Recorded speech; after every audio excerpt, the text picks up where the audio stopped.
আর এই দুইটা সোলারের প্যানেল আছে, দুইটা প্যানেলের লেগা 260 ওয়াট 260 ওয়াট প্যানেল সারাদিন রোদে চার্জ হয়। এটা আমি লাগাইছি আমার বাসার জ্বালানার সাথে, বাইরে দিয়ে জানলা তার দিয়ে তার দিয়ে বেঁধে দিয়েছি। এইটা দিয়ে দিয়েছি, আমি চালাই। এই একটা সোলারের ফ্যান চলে, এই ফ্যানটা সোলারে চলতে আছে। আবার এইটাও চালাই, এই একটা লাইট জ্বালাই, এই বড় লাইট, এই একটা জ্বালাই, এইটা 50 ওয়াট, এটা জ্বালাই।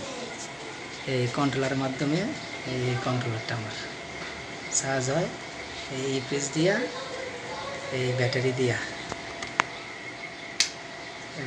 ইউপিএস দিয়া চালাই। এই যে সারাদিন চার্জ হয় আর চলতে আছে এই ব্যাটারি দিয়া, এই ইউপিএস দিয়া চালাই। এই যে কারেন্টের লাইন দেওয়া আছে, এই যে দেওয়া আছে কারেন্টের লাইন, কিন্তু কারেন্টে চলতেছে না, সোলারে চলতে আছে ব্যাকআপ মোডে। এটা আপনার হাইব্রিডে কাজ করতেছে, হাইব্রিডে কাজ করে, চলে। আবার এই বাথরুমের লাইটও জ্বালাই আমি,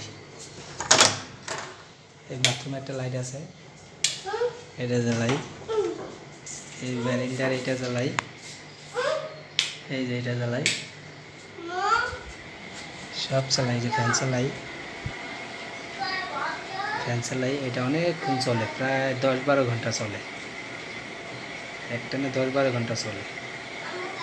যারা সোলার হাইব্রিড করতে ইচ্ছুক তারা করতে পারেন। আমার মতন দুইটা সোলারের প্যানেল নেবেন, নিয়ে এই কম্পিউটারটা ইউপিএস নেবেন, আর এই ব্যাটারি নেবেন, আর এরকম একটা নেবেন। এটা দেখবেন কাজ করতে আছে।